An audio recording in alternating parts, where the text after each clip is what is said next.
You hot. I don't know. We all hot. I was gonna say, This mask don't help. Good morning. Good morning. Good morning. Good morning. Welcome to Friends of Recovery New York, Recentering Recovery at where? The Pillars. We are on the move. As you know, Friends of Recovery New York is a statewide recovery community organization. We are headquartered in Albany, New York, but we are representative of the recovery community that is across New York State. So what we do is we get out in the community and we get to our RCOs and we meet with our members of our recovery community to find out what's going on, what services are out there, what are the gaps. We really get into our recovery community. So we are kicking off, these were formerly known as our meet and greet. So I am Dr. Angelia Smith-Wilson, Executive Director of Friends of Recovery New York.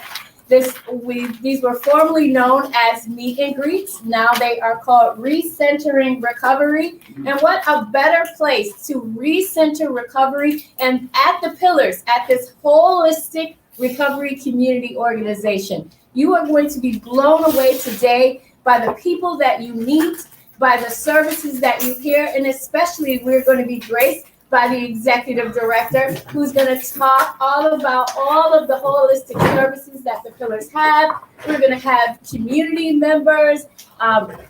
We have asked for legislators and assembly people to stop by. We are hoping that they stop by to share a word about partnering with the recovery community.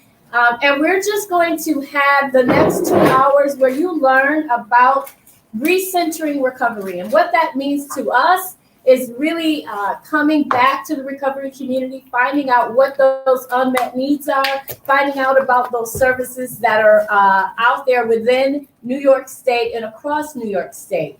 So without further ado, I want to first introduce the 4 New York staff. So we have Mr. Jeffrey Watson, who is behind the camera. He is our communications director. We also have in the audience Miss Debbie Brosen, who is our director of operations. We also have first up to talk to you briefly this morning to give an introduction, and then the staff is going to come back towards the end of our second hour to really dive into what it is that they do at 4 New York. But without further ado, I want to pop it over to Ben Riker from Youth Voices Matter just to introduce himself. Good morning, everybody. Felicia, thanks for having us. And Jeff, sorry? And Jeff, man, what an awesome intro sequence. That was really cool. I'm a little intimidated. So my name is Ben Riker. I am the Youth Recovery Program Coordinator, and I oversee the Youth Voices Matter program. And I can't wait to share a little bit more a little later about what it is we do. But very happy to be here and great to see all your smiling faces.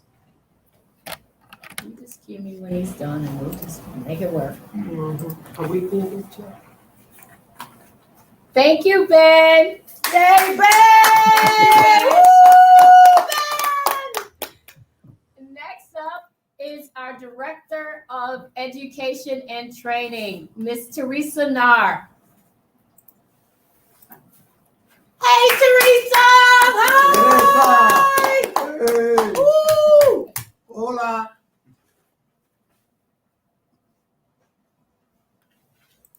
Can't hear. We can't hear you, Teresa. Okay, we'll go back to her. All right, as always, there's always some technical difficulties. We are broadcasting live from Harlem, New York, and the staff is back in Albany, New York. So little hiccups, but nevertheless, we'll keep it moving. We will come back to you, our beloved Teresa. So Allison Weingarten, our Director of Policy. Yay, Allison! Hi! Great to see you all. Thanks for being here. It looks amazing in that room. What an energy. And yes, I am the Director of Policy for Friends of Recovery New York, and we're so grateful to have the connection we have with Pillars. And I saw Luis LeBoy in the room and some others that I'd love to meet. And, you know, as a statewide organization, we cannot do what we do without the amazing work that you guys do locally, especially in Harlem and the Bronx. You know, you guys are doing such amazing work every single day, and we're so happy and grateful to have this connection. Thanks, Angelia. Thanks, Allison. Thank you, Allison. And so as we normally do our meet and greets, we have a different format. But as I told Felicia, I knew that she was going to Harlemize this, and we were going to do it a little different. So we're coming a little different, but nevertheless, we have friends all over the place. And joining us today, a special guest. Before we get to Felicia, is Mr. Luis LeBoy.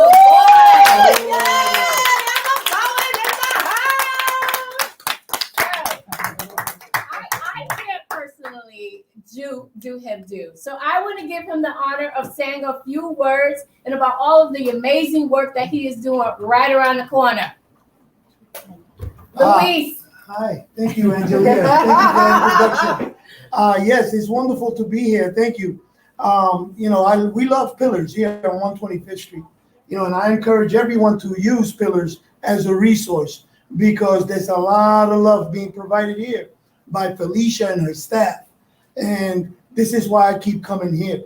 As you guys know, I am from the Emma L. Bowen Community Service Center. And so are the rest of our members, our guests here today. Located on Sugar Hill.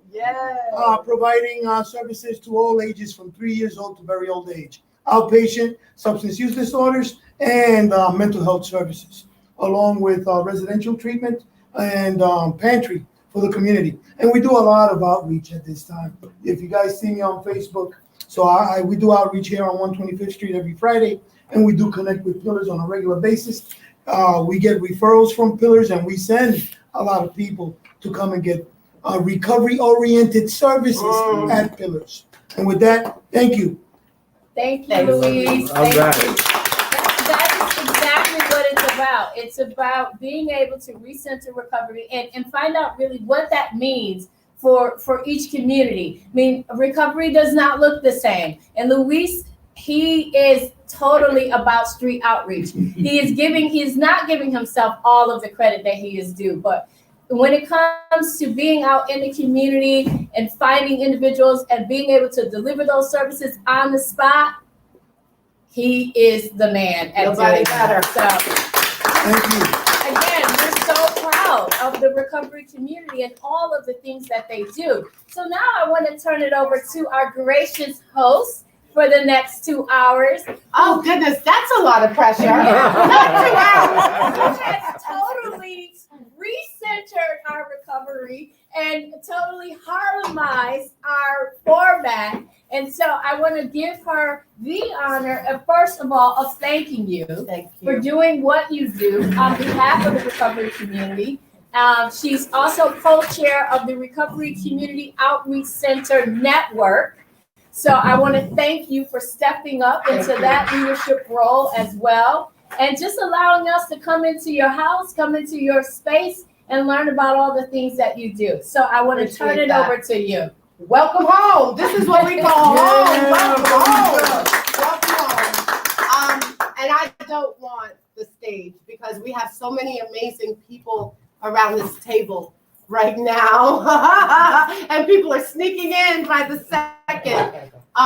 Because you laid some amazing groundwork, Angelia, to ask what is recovery. And you mentioned recovery may mean something different to Luis than it does to me, than it does to other people at this table. And so I really would love to engage with the people who, like me, are in recovery, just to kind of ask, like really quickly, like, what does recovery mean to you? And so I'll start with you, Angelia. Oh my God. And we're coming this way. So we're coming this way. Awesome, awesome. Well, recovery is at the center. It is at the center. It's how I engage all of my relationships, how I live my life. a life of purpose that is constantly looking to be better and to help individuals. So it is also being able to sustain from certain activities in my life that I consider harmful, right? And it is about having an opportunity to recharge, retransform, and just be better, just be a better me. So Amazing. that's what it means to me. Very good. Name and Hello, what does everybody. recovery mean to you? My name is Ernesto. I am part of the LGBT community, and I've learned in my journey of recovery what it means to find my identity, what it means to find community, and what it means to find support. I want to give kudos to this gentleman here because I was out on the streets, and that is how my journey began. So thank you for the work that you do, and thank you to Pillars, and thank you to everyone. Amazing. Thank you, Ernesto. Hi, my name is Lori Lund. Hi, Lori. And to me, recovery means collaboration. I believe in the philosophy that it takes a village to raise a child. And so it doesn't matter, how much of a will a person has. If they don't have the foundation to hold them together in order to accomplish certain goals, most times they fall short. So that's why we come together, and the importance of us coming together now is to kind of reach out to one another in case you have something I don't have, I have something you don't have, and we can help the individual that's in need build, grow, and eventually progress into the human being that they want to be. Wow. Amazing and powerful. Thank you, Lori. Go to the back. My name is Desiree, and for Hi, me, Desiree. recovery is just staying focused in your recovery, and also networking, like you say, is important in the outreach, because without the outreach, you wouldn't know where to go, and and that's part of recovery, is just having the tools to continue in your recovery. Amazing. Awesome. Hello, everybody. My name is Raymond. Hi, Raymond. How you doing? My recovery means to me is serenity, is a moment of growth, a chance to give back from a dark place that someone once was, so a new chance to new life. That's what recovery means to me, and I'll keep it at that. That's beautiful. All right. If you guys make me cry in here, it won't be the first time, because I cry in here all the time. And that's part of what makes people feel at home. I am not a president and CEO. I am a woman in recovery, and this is what helps me stay sober today. So I am connecting with what each and every one of you is saying, and it's warming my heart. So good thing I don't have on a bunch of makeup. It's not going to run down my face. You got me? Thank you, Ernesto. Go ahead. Hello, my name is Louis LeBoy Jr. No way!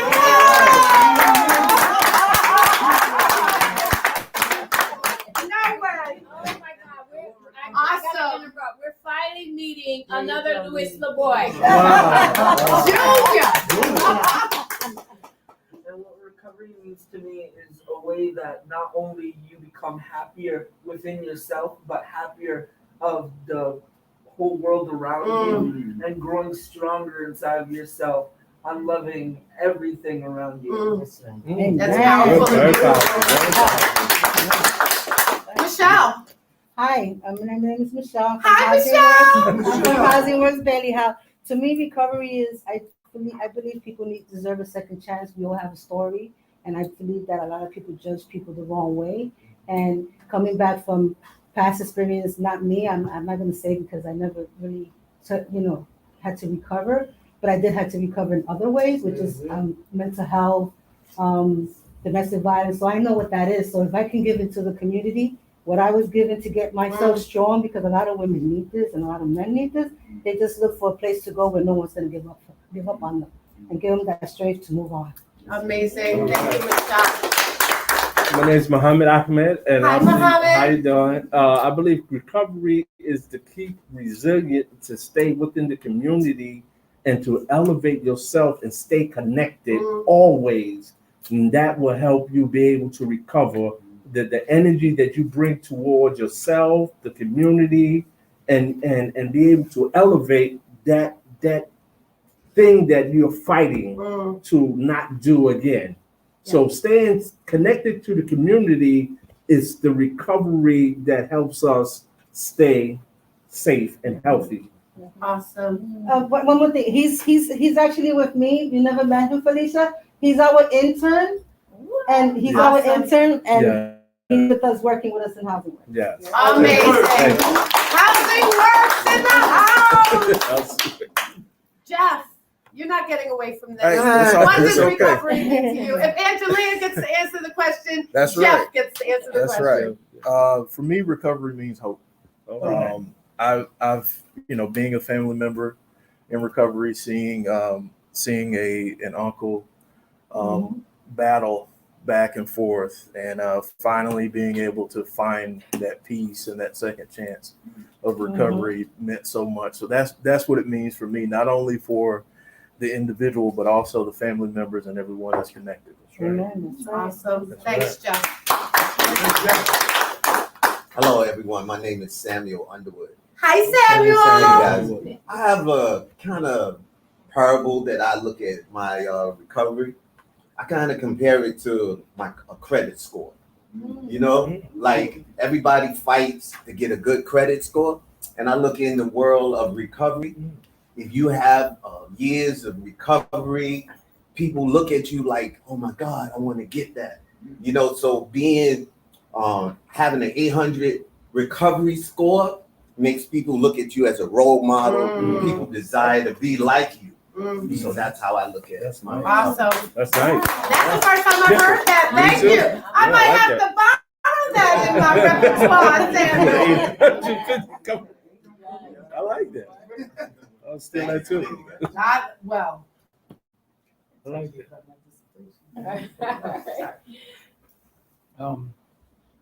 Good morning, everyone. That's a man who double checks before he speaks. I like it. My name is Orlando Hernandez. Hi, Orlando. Recovery means me as a recover to restore, repair to its original form. I lived 38 years of active addiction with 22 years of incarceration, and I have the past 7 years free from active addiction. And, it's become a lifestyle for me. It's something I have to practice daily, and I have a great mentor in Louis LeBoy. So All right. I'm blessed. Yes, you are. Yeah. Yes, you are. Felicia, I'm gonna be with you with the tears here. I know. Listen, we do have tissue. Lots of tissue. I'll make sure that we pull them out. Good morning, everybody. Albert Aponte, recovery. Albert. Alumni Association. Yes. All right. Recovery to me is a way of living. It's a new lifestyle, developing new relationships, authentic relationships, and letting go of the past and not harping on it anymore. Moving forward, right? And living better today than I did yesterday. That's and planning to live tomorrow better than today. Wow. Amazing. My name is Robert Smith. Hi, Robert. Hi, Robert. Hello, everybody. All right. I'm also formerly incarcerated 18 years. Welcome home. Yeah. Yes, yes. These are my sponsors for the last 14 years. Oh, wow. Beautiful. Recovery has been a lot of things over the years, but I've learned to break it down, making sure it's definitely growth and development. I think each day will be fine. And most important is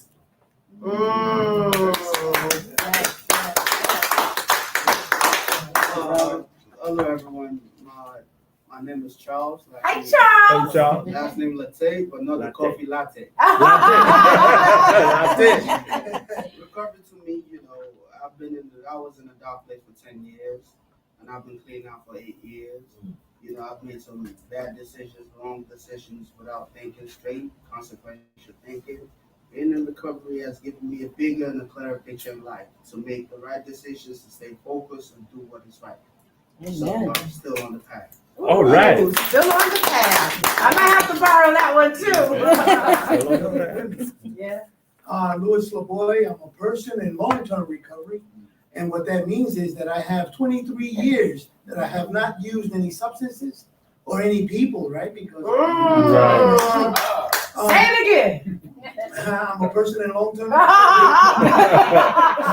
what that means is that I've been without the use of drugs for 23 years, without the use of drugs or using people. So recovery to me, it's basically it's come to this point where I look at it as love, lots of voluntary effort. Right? Not only recovering what I had lost in the past, but learning new experiences and new behaviors so I can improve my environment and I can improve and assist and help as many people as I can around me to get out of the chaos that active addiction has created within each of us and within our communities.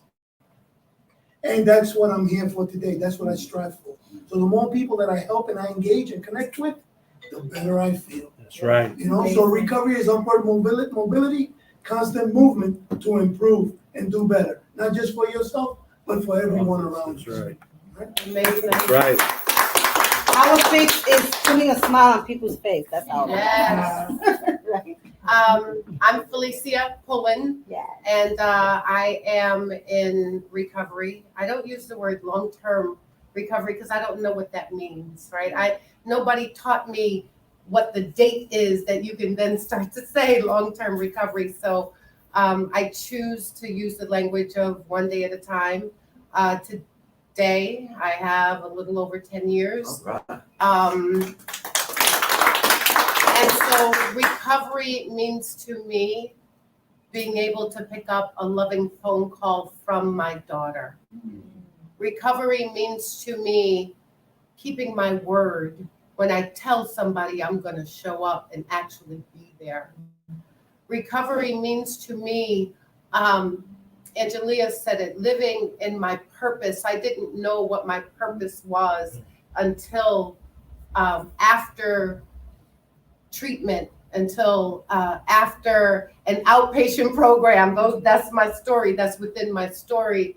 I didn't know that my purpose, that was a part of my story. My active addiction was a part of my story to get me to here.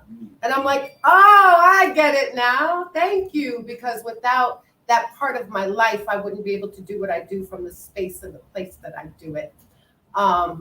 So yeah, recovery means showing up. It means giving back. It means being a part of a community, a family, the society. Somebody over there said, like, embracing the world with a different lens. And so that is what you see when you walk into the Pillars. And then I'll talk about what recovery means in the Pillars. Can I do that? Absolutely. Can I do that? Okay, so welcome home. We are all Harlemites, right? We are all in some way, shape, or form connected to Harlem, right? Yes. Born and raised. Born and raised. Well, ain't everybody? Born and raised. Hello, Harlem. All right, we love the Bronx too. We're only like 3 foot bridges away from the Bronx, right? 135th, 145th, 155th. So I'm an old Harlemite. Born and raised in Harlem. And so I say 7th Avenue, 8th Avenue, Lenox Avenue. Still. I don't say Adam Clayton Powell, Frederick Douglass, and and Malcolm X. Sorry, y'all. So I'm an old Harlemite. And so I selected Harlem to be the home of this recovery center because I knew I was connected to the community. I knew that when you walked in the doors and when I walked in the doors, it'd be like, okay, welcome home. The energy is amazing. I feel at home because I'm from here. I can walk out on the street. I don't do as good a job as Luis Lamoy, who is boots to the ground all the time. But when I am out there in the community, I am never afraid. I am never uncomfortable in my skin. I'm looking at my elders and saying, thank you, you raised me. Thank you for allowing me to stand on your shoulders and come on into home. There are 4 parts to our logo. Angelia, I don't know if I get to do the pitch for you. Yes. Sorry, y'all. I get to do the pitch. Is it okay if I do the pitch? That logo is in 4 pieces for a reason. And it really talks about how do we use this space to become reintegrated. The biggest piece is how do you reintegrate back into yourself? I didn't know who I was. I was spiritually dead. I was carrying around baggage that I had been lugging around with me for decades. And so I really needed to get back as a good tenant in this home, right? Because I'm only renting this space. I'm a tenant in here. But I was not treating my space as well as I could have. And so that's the biggest piece of that logo. It's the free yoga, meditation, acupuncture, Reiki, because that's about you. When you do those things, you get to benefit in that moment. Foot reflexology, like you can come in here and just be loved on for free. The second part of that logo is how do we focus on reintegrating back into our families? I swear my story is I was not a great mother, but you heard me say now I get to pick up calls from my daughter going, hey mom, you want to come over and watch Real Housewives with me? I don't want to watch Real Housewives. Sorry, Muffin, if you're watching. I don't want to watch Real Housewives, but what I do want to do is spend time with my daughter who now wants to spend time with me. And so that family piece is parenting skills enhancement classes. We know every parent comes to the table with skills, right? You have skills. How do we enhance the ones that are good that you have? So we do that, domestic violence prevention, batterers accountability classes. That's how we focus on the family. How do we focus on the community? It's like Luis, boots to the ground. We have done Narcan overdose prevention trainings, community mental health first aid trainings. We had a CPR training in here on Monday, and we have put 16,000 door hangers on individual apartment doors, informing moms of the harms to the fetal brain development if they're smoking marijuana while pregnant. So, and then we're not judging, and we're saying, and come in and take a yoga class, right? If you stress, come on in. And then that final piece of that logo is how do we help individuals like me become reintegrated back into society as a whole? I heard it over there, right? Just the being a part of the world and seeing the world in a different space. And that's what that fourth part of that logo is. It's all the workforce development, right? Society as a whole, how do I fit in? We have trained over 650 individuals to get their OSHA certification for free. We have a computer literacy course, financial wellness class, and then to learn how to interview, how to write a cover letter. We've done all of those courses. Everything is completely free. It is walk in, welcome home. We feed 90 people a week because we have dinners that come in from a partner called Hot Bread Kitchen in Harlem Refectorio. And we have a closet where individuals can just go in and transform. I have seen people walk in here, leave their old stuff on the floor and walk out feeling renewed only because they put on another pair of shoes. So when I get to do that, for me, that is my recovery. That's awesome. So now we know what recovery is. Where we going now, Angelia? Well, this is just amazing, right? Because we for New York, Friends of Recovery New York is situated in Albany, New York, and we are representative of the entire state. But I tell you, when we come to New York City, it is like being in another world, right? And this is what it's about. It's about being able to collect the voice of each and every individual, because without that story, without your story, our community is missing it. It's missing that piece. And so that's why it's so important that we get out of Albany, New York, and we get into our hoods, right? That's and right. We get into our communities so we can really figure out what does it mean for folks. Because we are only as strong as the voices that can be heard through us, right? And so this is why we do this. And so, it is not by chance that us rebranding the meet and greets and now being called Recentering Recovery, that we end up here doing our first one, that our host has totally changed our format. I hijacked it like only a Harlemite could. It is not by chance. It is the purpose, and it is done purposely so that we can showcase, if not anything, recovery. Right? Because for far too long, folks have had a different view of recovery. They have painted pictures that are not representative of the folks in this room, of the folks that come here, of the folks that Luis helps. They are not representative of those pictures. They are not representatives of those actual people. And so it is important that we get out, we hear our story, we celebrate recovery, because if we don't, it's going to continue to be painted in a certain way that we don't get to stroke it, right? We don't get to stroke the paintbrush. And so this is our opportunity to be able to do that. So opening up, describing recovery and what it means to you it's already recentered my whole take on what this was supposed to be like. Well, I'm glad to hear you say that, because I heard, representative of this room. And so I think we're all in some way, shape, or form a person of color. Is that right?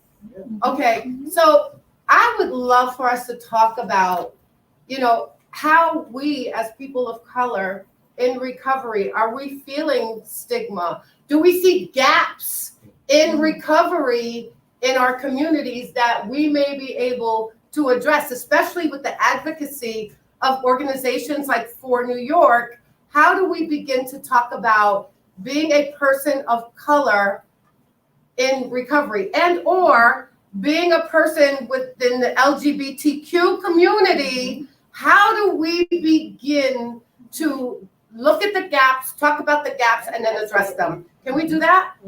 Awesome. This Go is ahead, your Lori. show. Lori, it is so not my show, but I did hijack it. Sorry, Teresa, if you're still watching, and Allison, and Ben Riker, sorry. So I would like to say we have come a long way, but not far enough.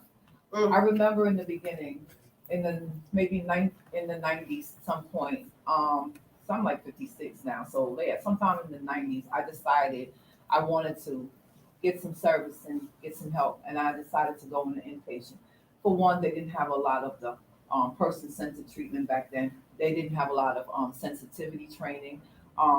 The staff there were very hardcore, because we have to remember that this is a system that was based off the judicial system. And so they treated us just like we were still in prison. Wow, that's deep. I noticed that, and I didn't even have an idea really of what recovery was at that time, but what I did know was I didn't feel humanized. I didn't feel like I belonged to anything. And I felt like all I was there to do was take orders, clean baseboards, and wash pots. And although there are some of us who can recover under those militant conditions, we have to think about the majority who can't. Wow. And so what I've noticed is that moving forward now, we're tracking into now almost 2022, I've noticed that we as a community, and it was because people like ourselves who went through that militant type of recovery, realized that there was something different that needed to be done, because it was very marginalized towards our Black community. Wow. So instead of really servicing them, we made monsters out of them. And then you unleash them back into the community, and it just got worse for them. So here we are, we come together like tables like this, and we start to talk about, hey, listen, that shit is not working. Like something else has to be done. And what I've noticed now within the recovery process now in the 2021 that we're in, we're realizing that Black people, Hispanic people, LGBTQ, all that, those communities are being marginalized and highly affected by the mistreatment instead of helping them to progress and be the better person that they could be. We've now had more person-centered care. Okay. We're now doing a lot of inequalities and injustices, and a lot of organizations now, the government has sponsored shitloads of money in order for us to actually service our community in a better manner. What still, though, I see happening is there is still a form of representation of that old system, because we still have some of the old dogs in power. And because they grandfathered into the organization, they still kind of like have a lot of strong say on what happens within their organization. And until some of those people that refuse to reform, because that's what it is, it's a sense of reforming. Until we kind of like now grandfather them out and can start with a community of people who really understand the injustices that people like myself face. That's right. Will we be able to really prosper in this recovery process? There was a time when it wasn't any mother and children program. Right. So the government was swiping our babies away one by one.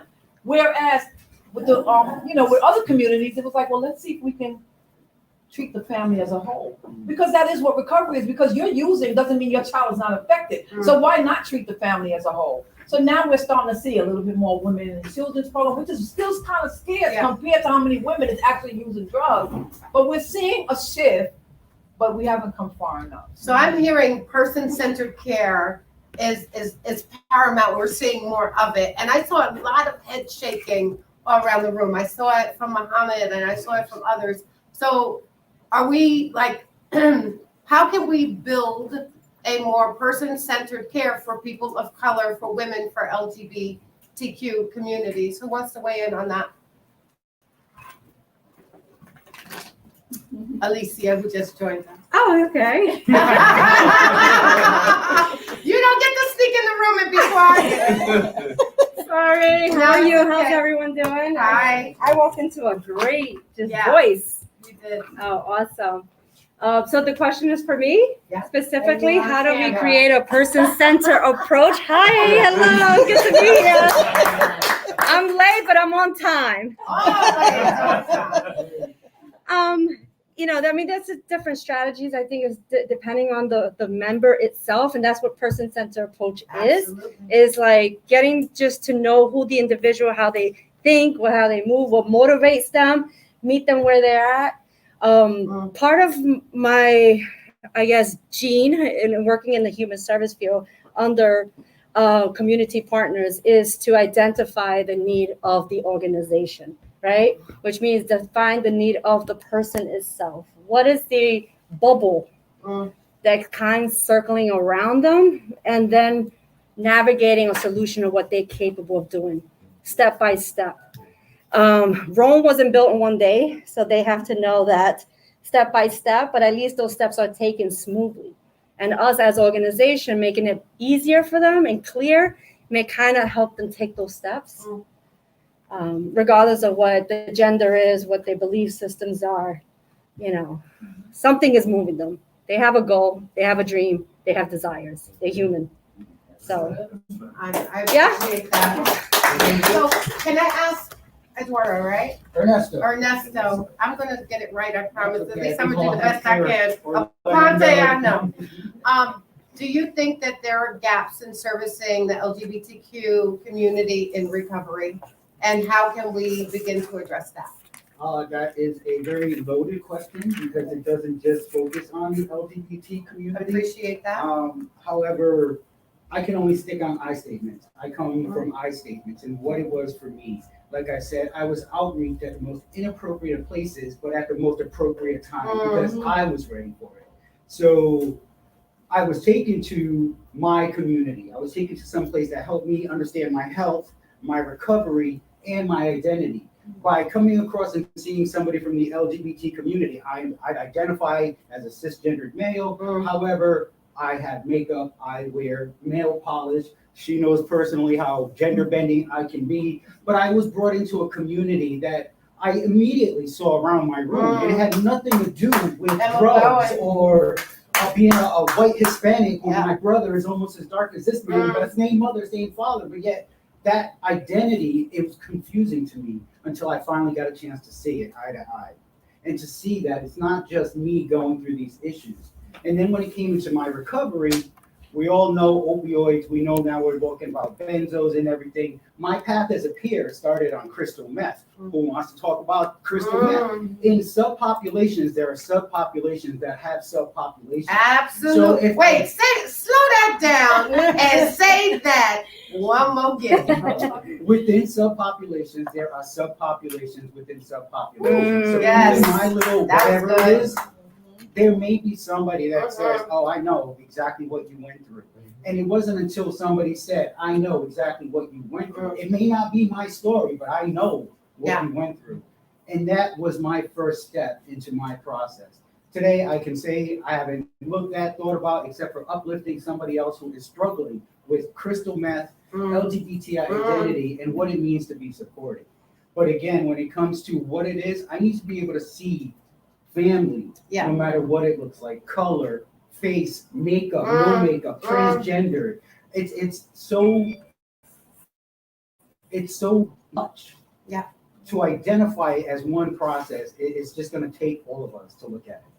I love that. Oh, Michelle wants in. Michelle wants in. All right, Michelle. Being part of the LGBTV, I am part of that family, so I know what it's like to walk into places and feel like you don't fit in.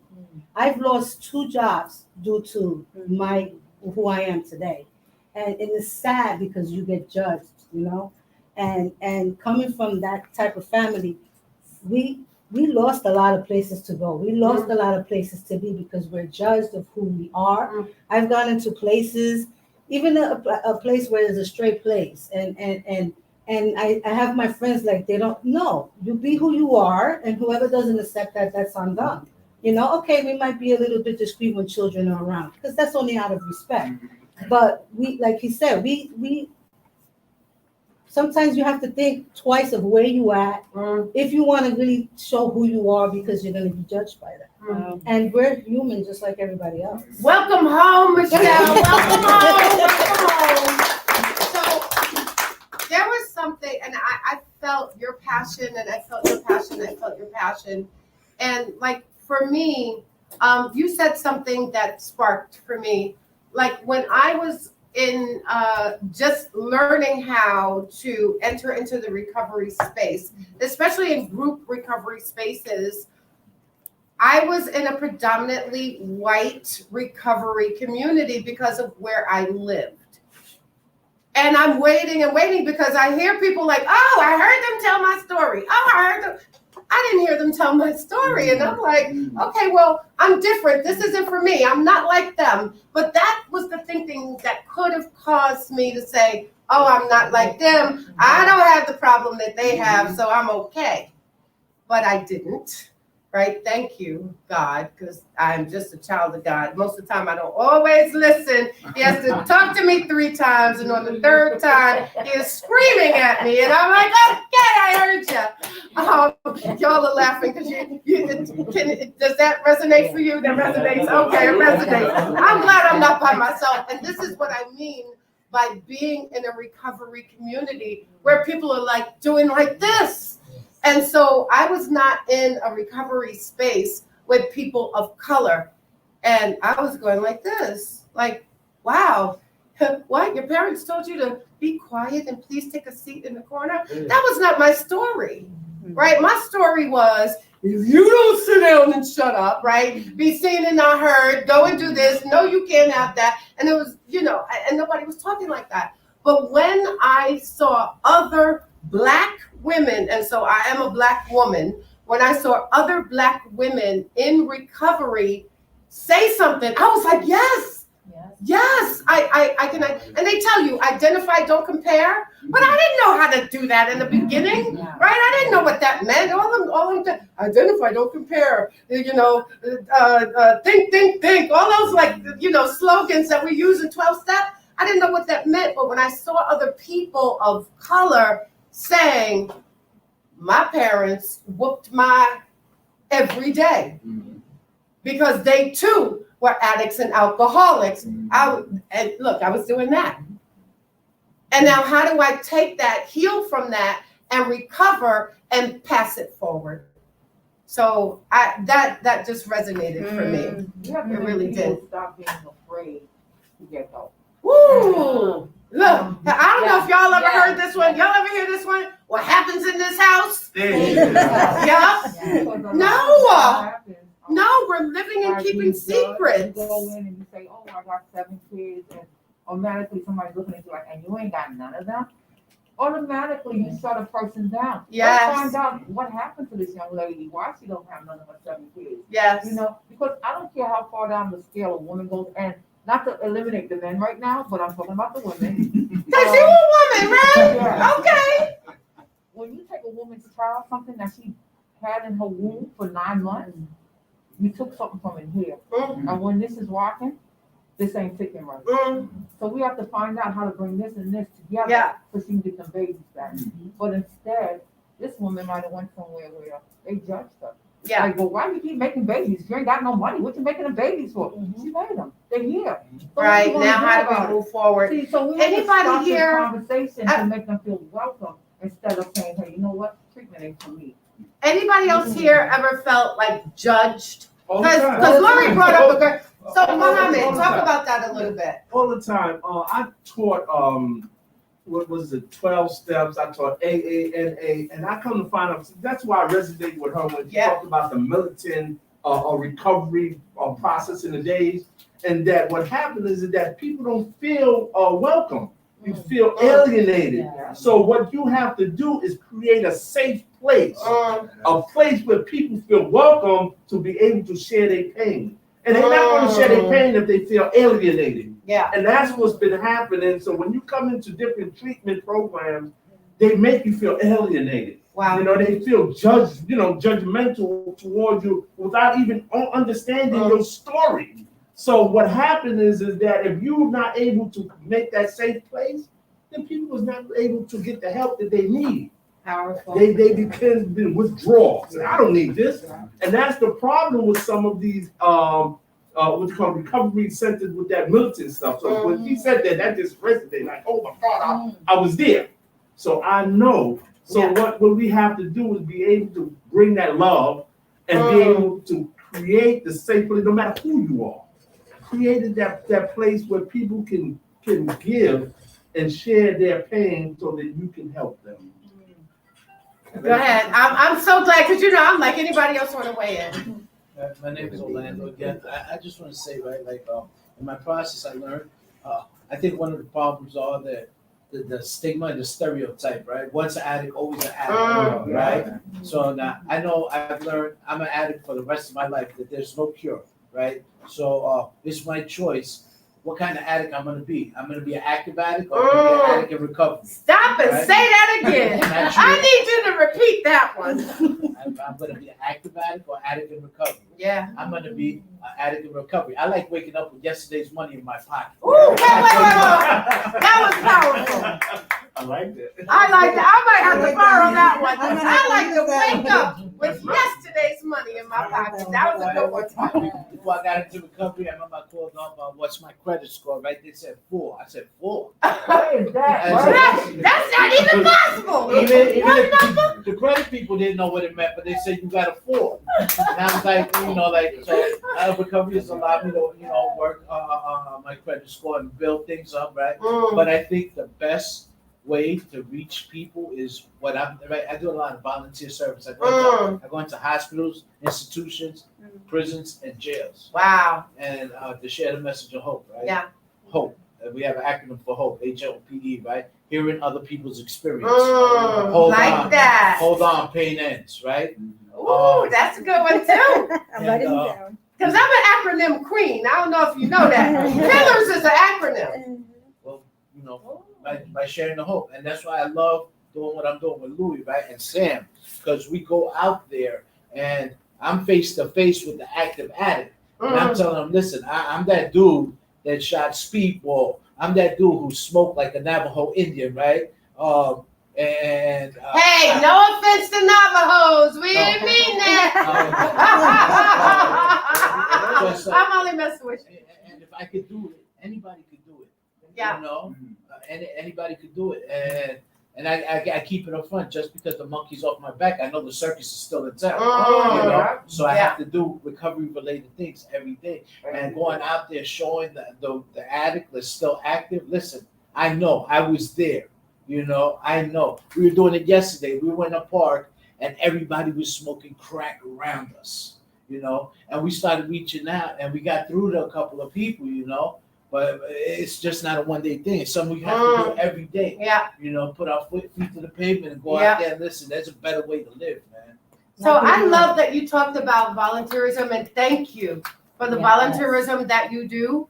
I don't know if I mentioned, but we have 14 volunteers that show up here at the Pillars every month to do all of those services that I talked about. The yoga, acupuncture, meditation, Reiki, those are all provided by volunteers, and that's how we're able to give back to the community in a way that our budgets would not allow us to pay for those services. So that piece is so key in terms of the give back. But you said the acronym, so Can I show my acronym? My acronymism? Is that a real word? I done made up a word here. My acronymism. I done made up a word. We make up some creative people, right? People in recovery, we creative. Okay, so look at the hair. We creative. We are some creative people. And look, did you say nail polish? Did you say nail to him? I was like, yes. See, we done made up something right here, right now. Nail polish. Because my son had black, purple, pink. And I'm like, okay, baby, nail polish. We done made up a word. First day we worked together, I had glitter. You can't help but notice a man like myself because, again, I'm not flamboyant. Again, my identity is my identity. But when you see somebody's nails sparkling from across the room, you can't help but catch an eye. Yeah. And I'm like, hey, what's up? I polish my nails too. Nail polish. I like it. We're gonna coin. I may have to trademark that one because I'm a business person first and foremost. PILLARS is an acronym. Positive interventions for living life with addiction recovery support. And I'm not good. Safe in Harlem. Can we talk a little bit about Safe in Harlem? Is that okay? If that is so, this is your show. I swear this ain't my show. I am so glad I'm not by myself. Angelia would be so mad if it was just me and her. She'd be like, she don't be quiet. But welcome to Harlem. So Safe in Harlem, this woman in recovery, I did have a life before, during, and after active use. So I love what you said. What kind of addict am I going to be? Am I going to be an active one or am I going to be one in recovery? I'm going to use that. And so when I came out of treatment, so somebody said, oh, you should go back to school. You talked about the 90s. I graduated college in 87, and I was like, go back to school. No, ma'am, but I heard God, right, the first time. And I applied, and I ended up getting a master's degree. And so I'm trying to be like Dr. Angelia Smith-Wilson. Dr. Angelia Smith-Wilson. In May, because I listened to God, and I went back to school in May. I'm putting it out there, Angelia. In May, I am graduating with my PhD. Whoa. In May. Because I listened to God, right? God. I don't even know where I was going with this, but Safe in Harlem. Safe in Harlem. I remember that. Listen, don't you be sassy with me. So Safe in Harlem. So I went back to school, and while I was in school, I had this idea. I'm gonna go back to Harlem and give back to Harlem. And I had said it 10 years before. I had no idea what that meant. Go back to Harlem and give back. And when I said that, my husband was like, that's really nice, but we got bills. Okay, so now we know, right? This is what it looks like. But I didn't know. I didn't have vision. But I put it out there. And God said, okay, I heard you. Here you go. And so I started Safe in Harlem. And it's a teen-led coalition. It was federally funded. The South Bronx and Harlem got defunded last year. The South Bronx and Harlem were defunded last year by the federal government in terms of this teen-led coalition work that we do. We have 12 sectors in Harlem that ride along with us to guide these young people. We have NYPD that have played basketball with them. We have Fordham University that have guided them in research. We have Army National Guard Counter-Drug Task Force, Harlem Hospital that helped develop those door hangers. We have Manhattan Borough President's Office and Children's Aid Society, Catholic Charities, Harlem Village Academies High School. And so they all come together to guide these young people to do this work. And they are brilliant. They're amazing, right? They are my bosses. So that was the first piece. Long before the pillars, we hope that our funders can we talk about funding, Angelia? Can we talk about funding and funding sources? We wouldn't be able to do the work that we do without. Okay. So we are praying that our funding source comes back from the federal government in August. So, every day I want that email going. It's today.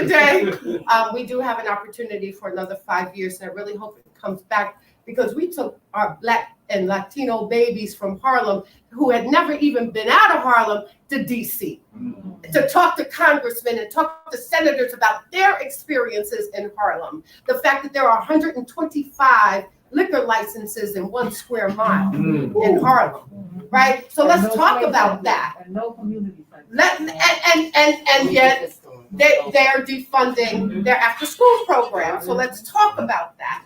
And so all of those things are really important for us to recognize. They're happening in our communities. So funding.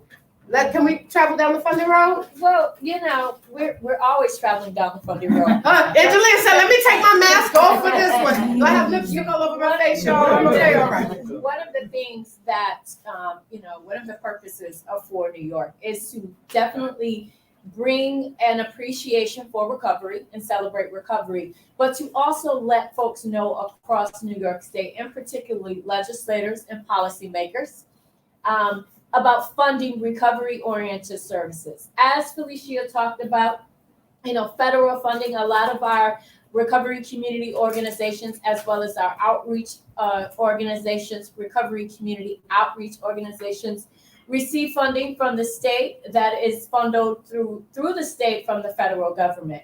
We are at a critical moment in funding with regards to, I hope all of you are aware that our glorious Attorney General, I like to call her my sister. Tish, she is not Tish James, power to Tish James. Sorry, I'm not making any political statements on here. All political statements are those of Felicia Pullen, not of the Pillars.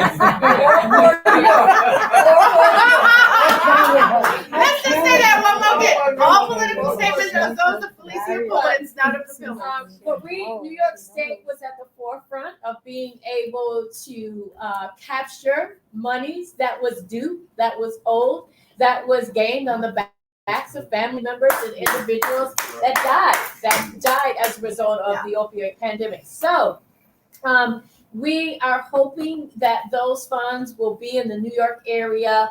As the Attorney General said, she said in 2 months, but I'm hoping for, the new year, for those funds to be available. And this is where we get a chance to educate folks, not only about Pillars and this fantastic place, folks. I wish we could do some tours so you could see all of the various rooms. I mean, when you enter each and every room, you get a different vibe, a different energy. But as she said, when I walked through the door, I felt a hug.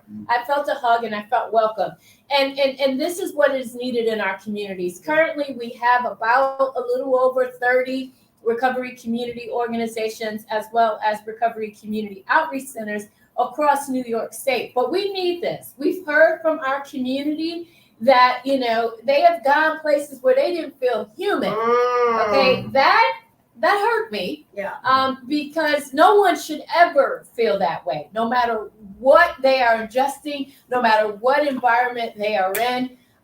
One of the things that our director of training, Teresa Nahr, always talks about is about humanizing the recovery process. And that's one of the things that we hope to do by going in different communities and showing faces, right? And I am particularly proud to be in Harlem showing Black and brown faces, right? Because we know that there is, that's compounded with all of the other things that are going on, right? The incarceration rates look different. The treatment outcomes look different. Don't get me started. But at any rate, the most important thing is being able to have for individuals feel like they are human, okay? I've said this before. I was a primary therapist for about a little over 10 years. And one of the folks that I had the honor of working with taught me a mantra that I live by every day. And that is, we are all healing from something, okay? You may not know exactly, or a piece of paper may tell you that I'm healing from this, or that I am in treatment for this, or whatever the case may be. But we never really know. But one thing that we do know is that we're all healing from something. And this place here is really allowing for people to be safe and to be seen and to be humanized, right? And so funding funding is critically needed. We know this. We know that all of these services would not be possible without funding. We know that recovery, treatment is a part of recovery, right? But recovery is lifelong. Okay, so if individuals are seeking recovery and we don't have places like the Pillars. I mean, Pillars is at the top of it's at the top, but we don't have places like the Pillars where individuals can walk in and understand, that they are part of a larger community, right? That folks may not necessarily have the last name, but they have some of the story, right? And so it is important that we understand that this is how we take back the power, right? Individuals who are in recovery are so powerful, and I try to get people to understand that. For New York puts on a Stand Up for Recovery rally every year. Thank you for and that. Every year we have over 900 individuals. When we were in person, over 900 individuals. And a recovery conference coming up. I'm gonna get to that. Okay, she said, hold your horses, this is really my show. I just let you think it was your show. I'm gonna get to that. We have a Stand Up for Recovery Day.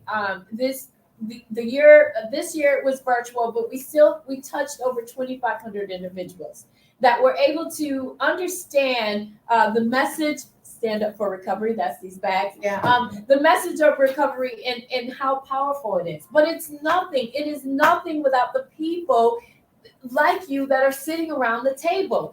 For New York is only able to bring the voice because you have taken yours back. Right. You have captured it and you're saying, no, you will not make decisions for me. Yeah. I'm going to make these decisions. So it is our job to get into the community to harness that voice. So you're never going to hear, be quiet, don't say that, we may tell you in certain situations how you might have to, your audience, know the room, right? But we're never going to be able to say to you, don't use that voice. That voice is the only thing we have, right? It is the only thing that was able to allow for legislation to say that there will be an advisory committee that advises the individual that will decide where those opioid settlement dollars go, right? That voice has allowed for medication-assisted treatment to operate here, right, outside of the rim, but to operate in the jails, right? That voice has allowed for women to receive the services that they need because they may be different. Individuals of other communities to receive the services that they need because they may be different, right? So the voice of recovery is only as loud, as powerful as the folks in this room. So as we recenter recovery, it is about capturing that voice, and it is about going into spaces and places like the Pillars where we have an opportunity to do this. So I thank you. I thank you. Throwing our format out of the door and saying no. Keeping wait a minute. Say that again. Wait. Say that one more again, Angelia. Format out of the door, but more importantly, keeping recovery at the center of what we do. Yeah. And that is probably the most powerful thing. And it's a lesson that we all have to learn. I had to learn it yesterday when she told me, but it is a lesson that we all have to learn. So I want to talk about, some of you folks are so fortunate because you were able to tap into recovery-oriented services in your community. How valuable are those services to you? I love that question. How do they keep you going? Because it is individuals like you that are really the cream of the crop, because some folks there is no recovery services within their area. So you guys are resident experts right now. Yeah. You really are. Love it. So how do recovery-oriented services keep you attached to your recovery and help you to maintain it? And you can't wait. You can't wait. God, that's it. Let it out. Give him a hug. That's it. Wow. There you go. He's gonna make me. That's it. He need a hug. And his emotion speaks for itself. That's it. That's it. We got everybody crying in. Yes, yes. That's right. Oh that's my that. That's gosh. that happy moment right there. That's it. Those are happy tears. Take your time, sir. Take your time, breathe. Take a sip of water. Take your time. Yeah. Very good. Amen. Every day. That was alive.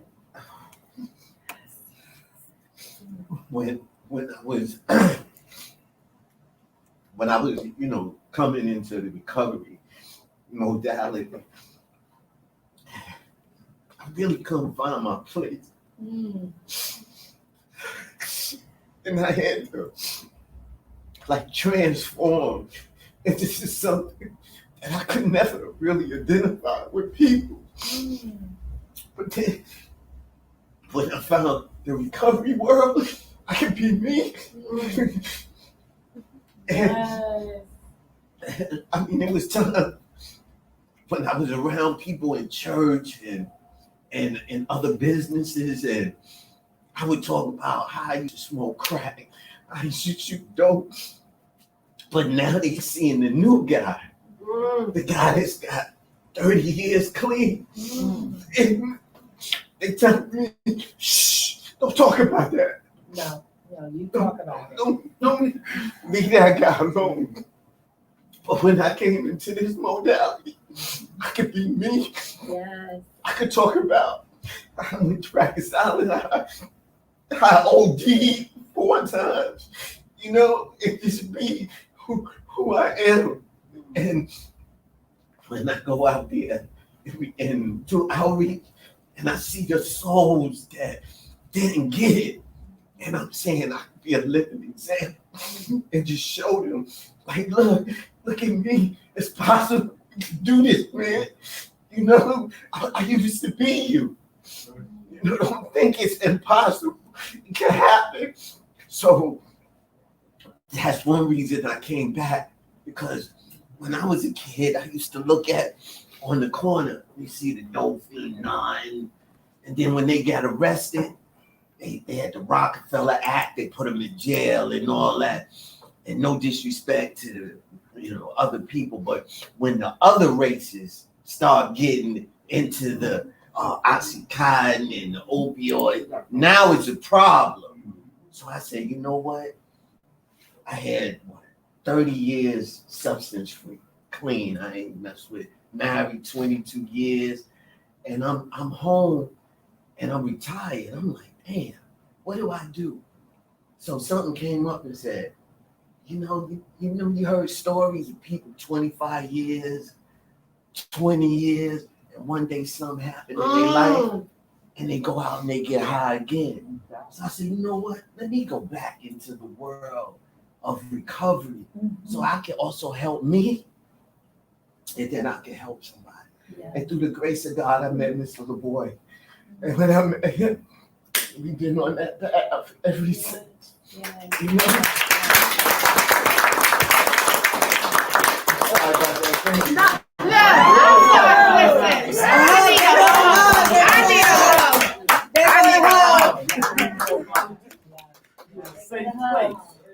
I needed that help. When you talk about transforming lives. And I need to tell you about this man. So he gave props to Mr. LeBoy, and I'm gonna give props to him. So I had a member walk in here, and I don't care if you 6'7" out on that block, you my baby, you my son, you my daughter, right? Because this community raised me. And so one of my babies came in one day and hadn't seen him in a minute, and he said, oh, just came back from treatment, right? I was in detox. My heart was so full because for 4 years I've been just talking to him, dropping little nuggets, and he went to detox. I'm gonna tell you about this man right here, because it ain't about who I'm talking about. And so who did I call? I called Luis LeBoy. And you know what Luis LeBoy said to me? I'll be there in 5 minutes. He said, I will be there in 5 minutes, and came through the door. And they scooped up my baby. And I knew that my baby was in good hands. My son from the block was in good hands. And that doesn't always have to mean that my son from the block stuck and stayed, but in that moment, I knew he was in good hands and I could let go.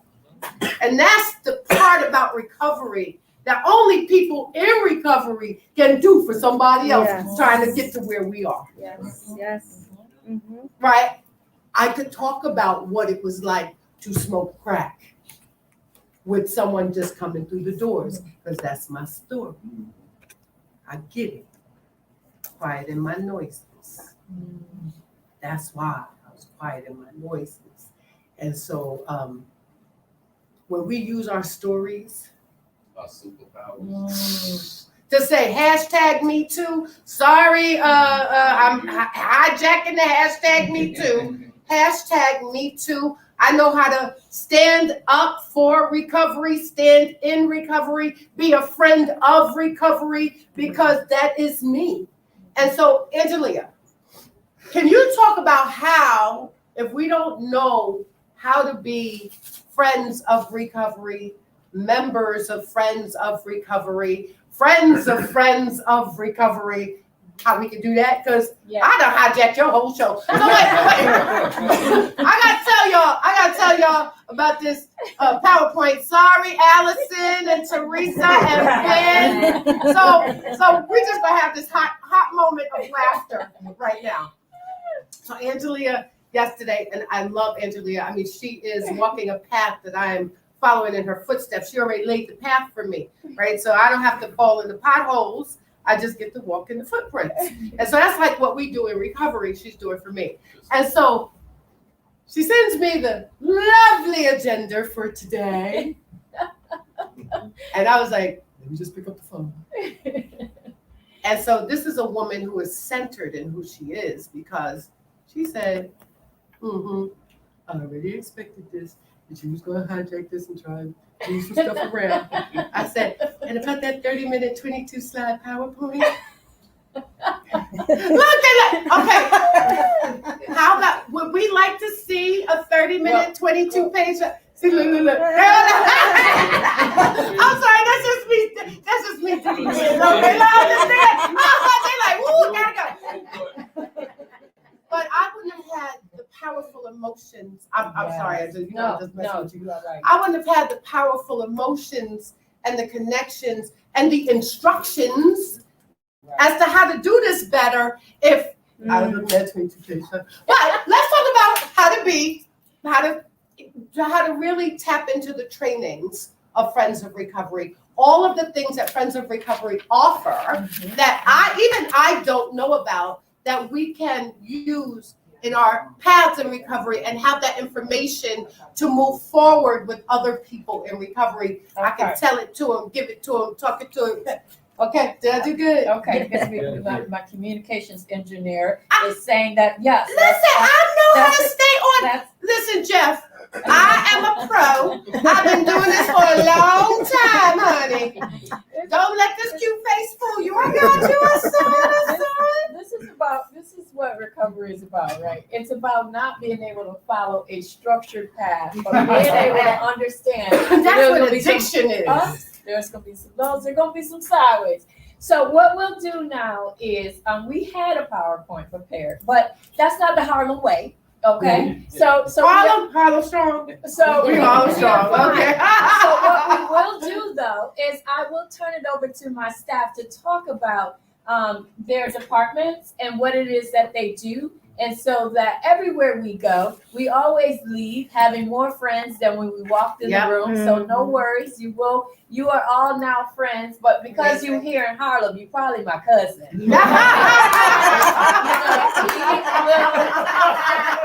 We will certainly. That's a good one. That's a good one. How we can connect, because all of your voices are needed, especially at Stand Up for Recovery Day, and especially at our conference that is coming up. So I want to skip over. Let's go to. I always go to Ben first because youth, right? So I want to go to Ben to talk, and I know you don't have your PowerPoint up, Ben. Blame it on. Don't put it up, baby. We ain't looking at no PowerPoints here in Harlem. I just want. I don't need a PowerPoint. Voice matter. And So- what it is that you and Ashton Daly, who is also a part of our staff, who I forgot to introduce, what it is that you do, because they do this on a statewide level. Okay, all the work that we do is for the state of New York.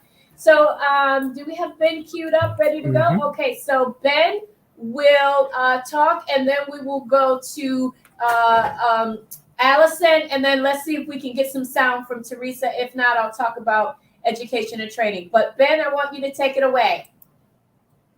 Hey, everybody. I got to say first that I am just like blown away by this conversation.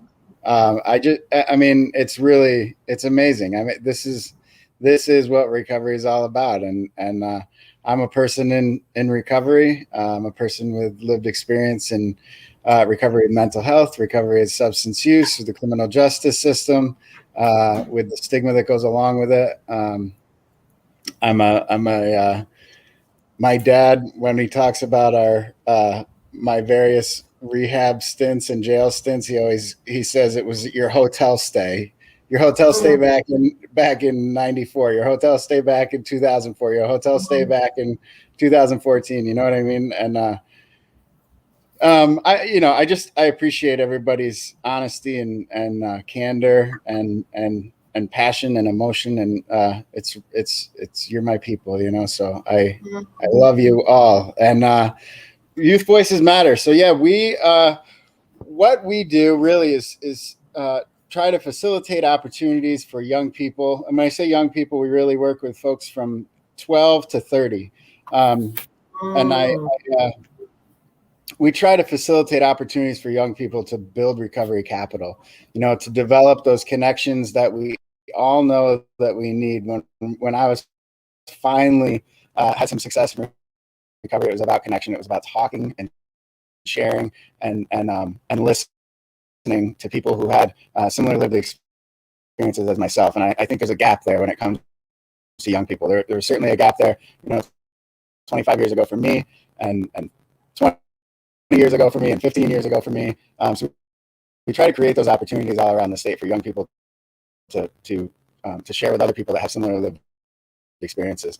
So that being said, currently we have 4 partners around the state: Western New York, Northern New York, the Hudson Valley. We're going to expand that this year into both the 5 boroughs in Long Island. Our fingers are crossed that that's going to happen. Again, back to that funding conversation. But you know, we do a series of trainings. We do networking opportunities. We have the recovery conference coming up Sunday. Is all about youth and families. We have a recovery high school panel, collegiate recovery panel, a LGBT youth panel. We have just some really, really amazing stuff. And I wish I was there. I wish I was down there with you guys. You know, it's tough being, you know, the whole virtual thing. So yeah, I'm happy to be here. Happy to see you all here. Felicia, you know, I just totally dig you. I dig your whole vibe. I dig your center. And yeah, it's the first time I've actually seen any part of your center other than the office wall behind you on Zoom call. So, and Louis, you know, brother, you my man. So it's great to see everybody. I look forward to, you know, meeting everybody in person.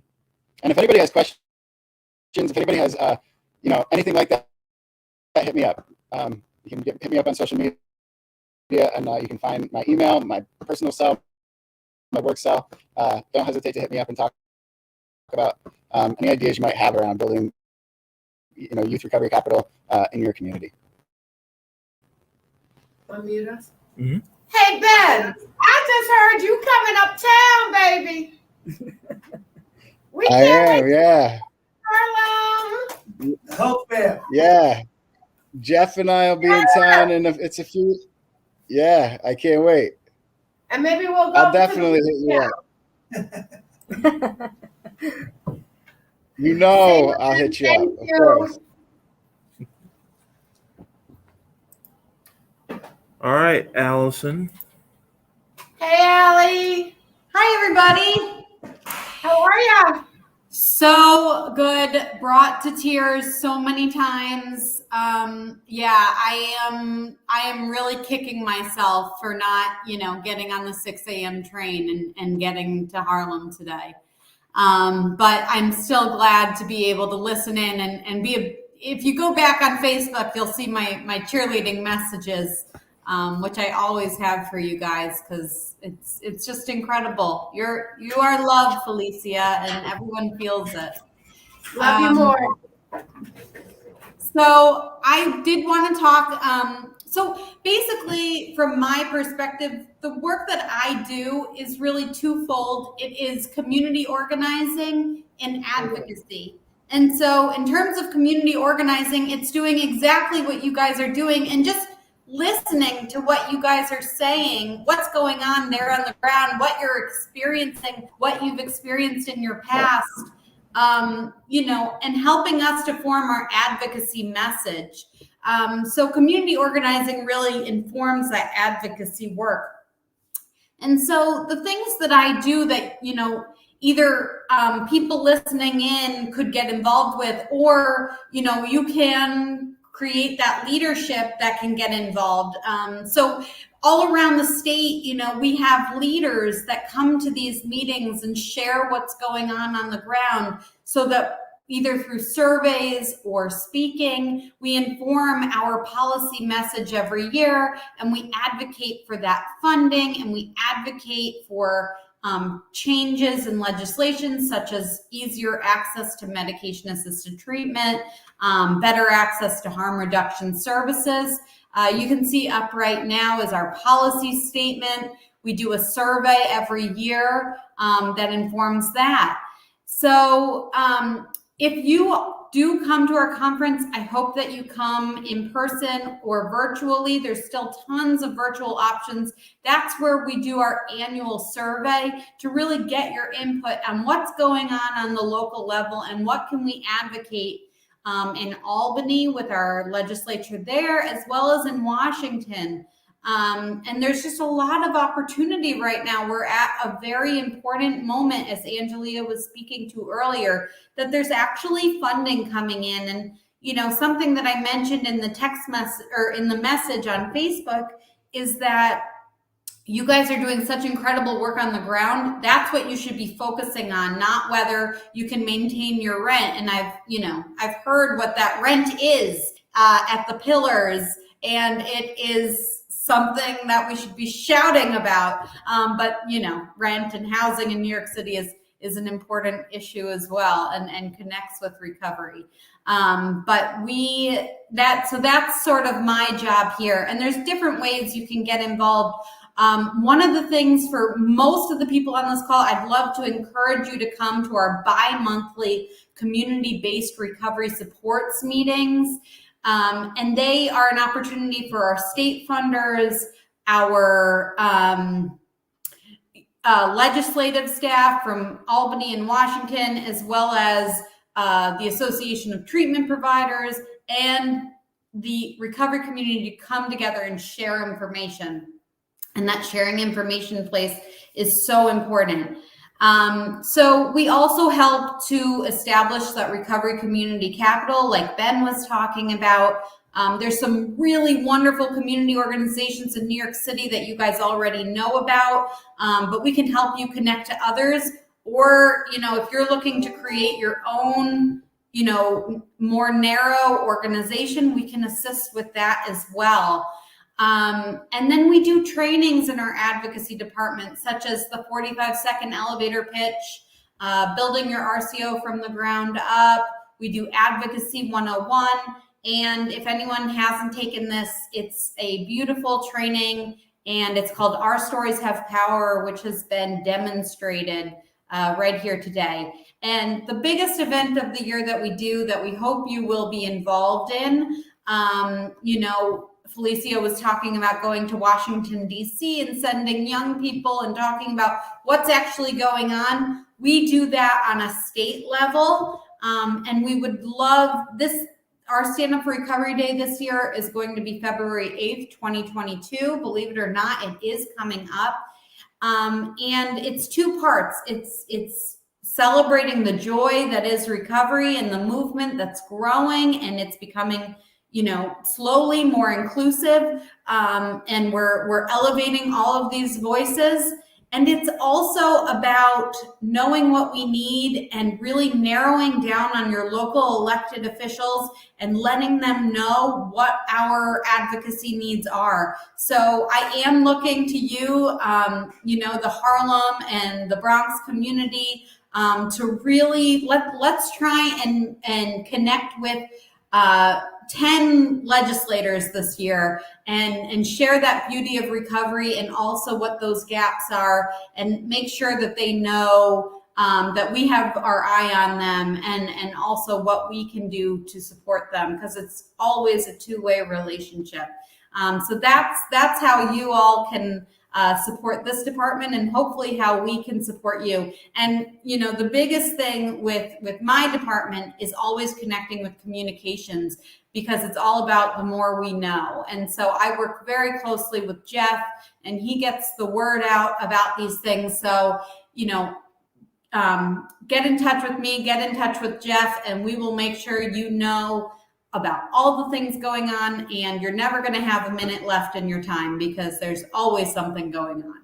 So, and on that note, I will see Luis in 19 minutes, and Felicia, I'll see you tomorrow.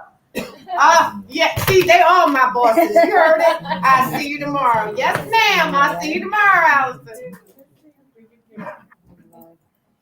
Allison.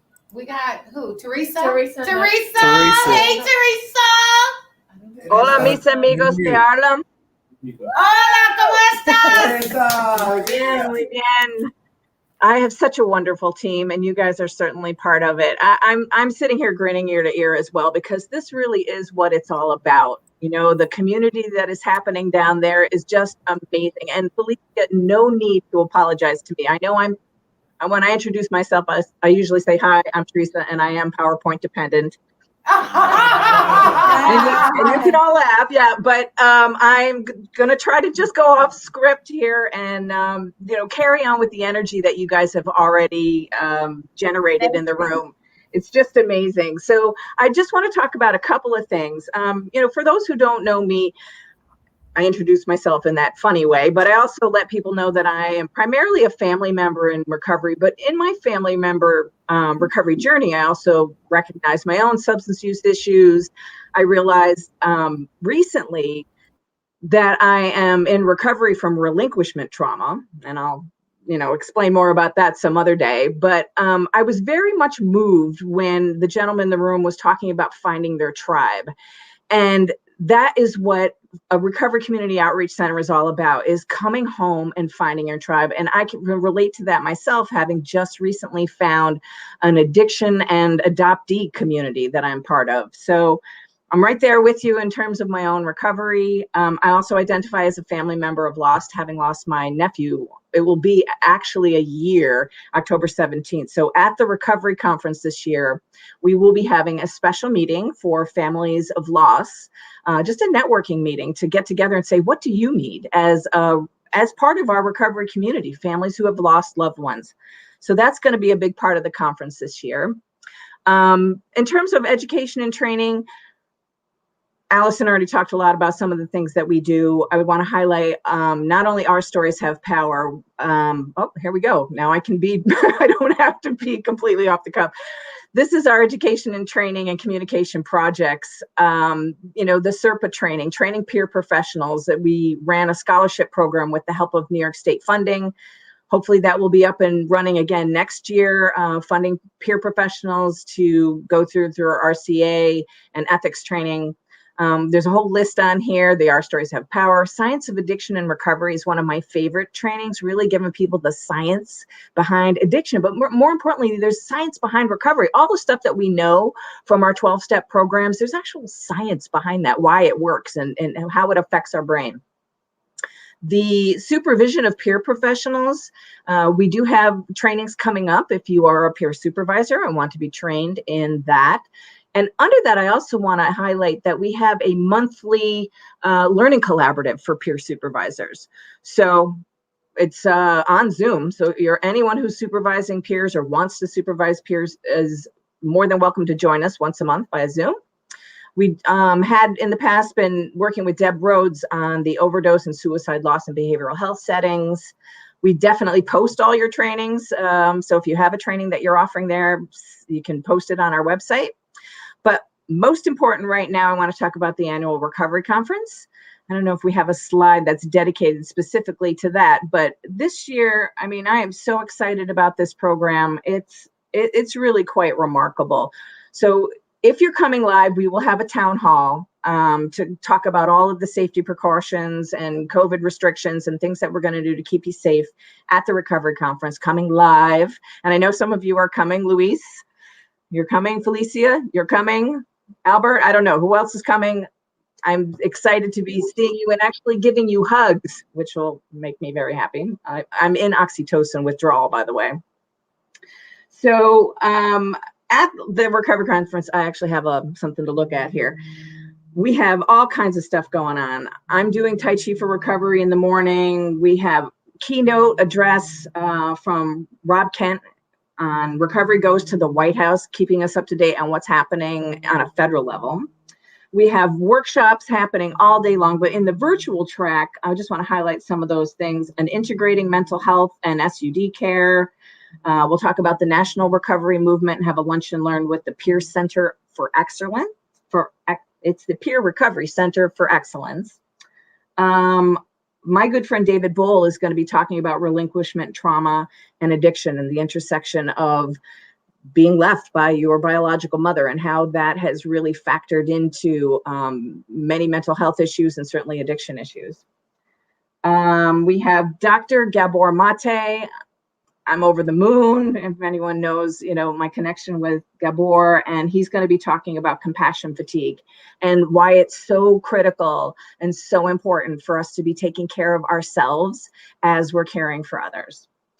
Then we have Nikki Clinch, an international recovery coach, who is going to be talking about living from a place of trust and surrender. And she just has a new book out entitled Surrender. And then we'll have some mutual aid meetings in the evening. And then our next day, I mean, just cram-packed with stuff. We're going to talk about controversial issues like psychedelics in recovery and how that's a pathway for many people. And then we'll give you some indigenous tools for grief and loss. But one of the most important panels that we are going to have this year is one entitled Do Black Lives Matter? And talking about racial justice and recovery. And definitely this year, that is one of our top priorities to be talking about. It's so heartwarming. I know someone had mentioned earlier, for years, the recovery movement has been led primarily by white people. And we got all kinds of love and attention because, rich white people's kids were dying of opioid disorders, and the Black and brown voices in the Black and brown community were neglected. And we are so happy to be elevating those voices this year. So that's my spiel on education and training. I love you with all of my heart and soul. And I'm so happy to be part of this. Felicia, I love the acronym too, by the way. I didn't even know that PILLARS was an acronym. So write that down somewhere for me, because I think that's fabulous. Your focus on health, wellness, and whole person, mind, body, soul recovery, speaks to my heart. So much love. We love you too, Teresa. Thank you. Okay. So thank you so much, Allison, Teresa, and as you can see, things are happening. Allison, Teresa, and Ben, for letting everyone know what it is that we do. Now, as we get ready to close, we have an exciting, hold on guys, we have an exciting part to talk about exclusively here being offered at PILLARS. So I'm going to let Felicia introduce and talk a little bit about that before we close. We're talking about acupuncture that the PILLARS is exclusively offering. Yes, well, I am not going to talk about acupuncture, but what I will do is ask Dr. Flora Luyando to give us 2 reasons why acupuncture is helpful to people like me in recovery. All right. So let me just say good morning to everyone. Good morning.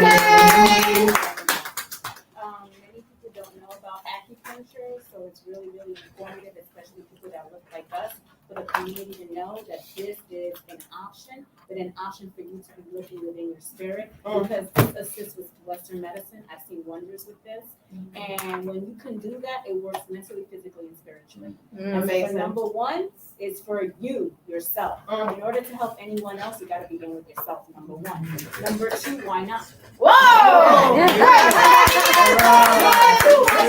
not? So Dr. Flora agreed for the two that said yes, to lay her golden hands. And so I had a treatment, yesterday. Was that yesterday? Two days ago. Sorry. And it was still carried with me when I was having a great conversation with Dr. Angelia Smith-Wilson, because even though I was a little bit feisty, I wasn't as feisty as I would have been had I not had the treatment that I had. And so immediately I just did like this. And I was like, wow. So this woman is a healer. She is exclusively here at the Pillars, but I may be willing to share her. Because she's so phenomenal, but she is here twice a week on Tuesdays and on Thursdays. And so we're grateful for her. Thank you for being here. So Rachel, you can actually go into the healing room. You want to take them one at a time? Yes, I'll take one of them at a time. And I just also want to add that I'm also bilingual, so I speak Spanish for those that feel uncomfortable and do know that they speak one language and that's how they feel. So my roots are from Puerto Rico, and so I also represent that as well. Yeah, well, why don't you just say it in Spanish? Say it all in Spanish.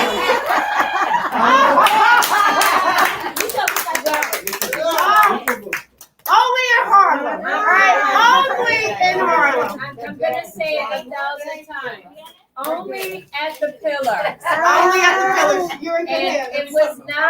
it was not by mistake that our rebranding again and calling this now Recentering was here. I mean, this couldn't have been any more scripted or unscripted as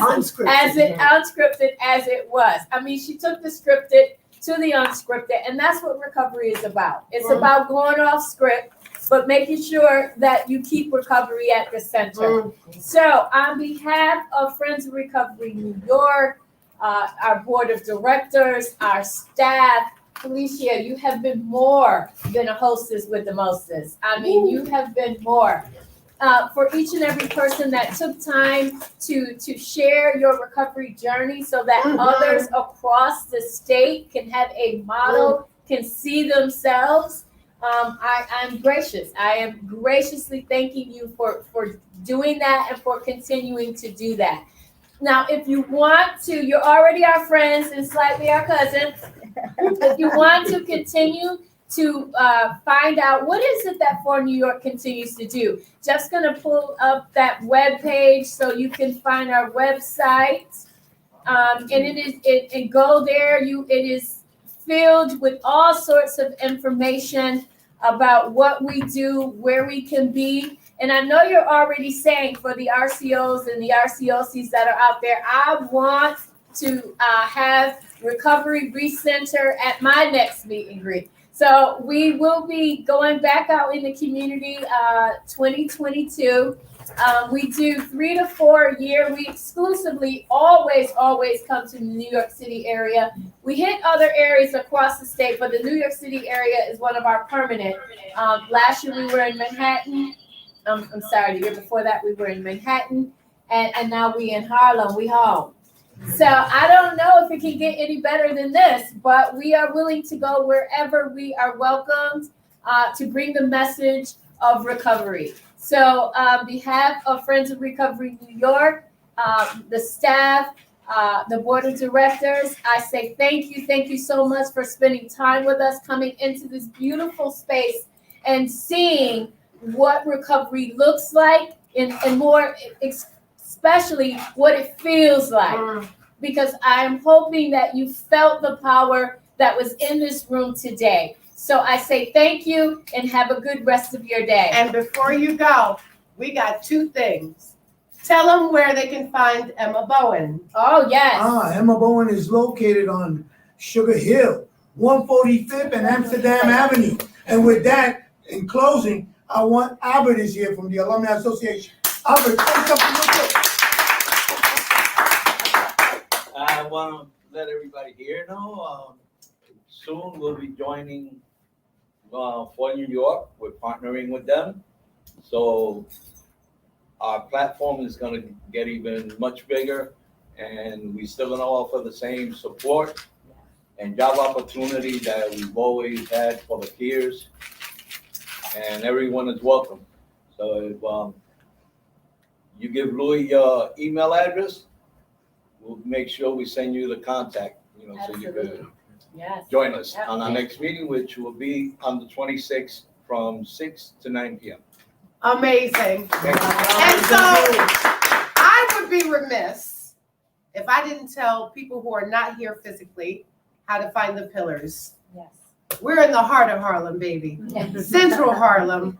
We're at 289 St. Nicholas Avenue between 124th and 125th in the lower level. But you can call me 212-222-3470. And so on the count of 3, can we all say, I stand up for recovery? Okay, 1, 2, 3. I stand up for recovery.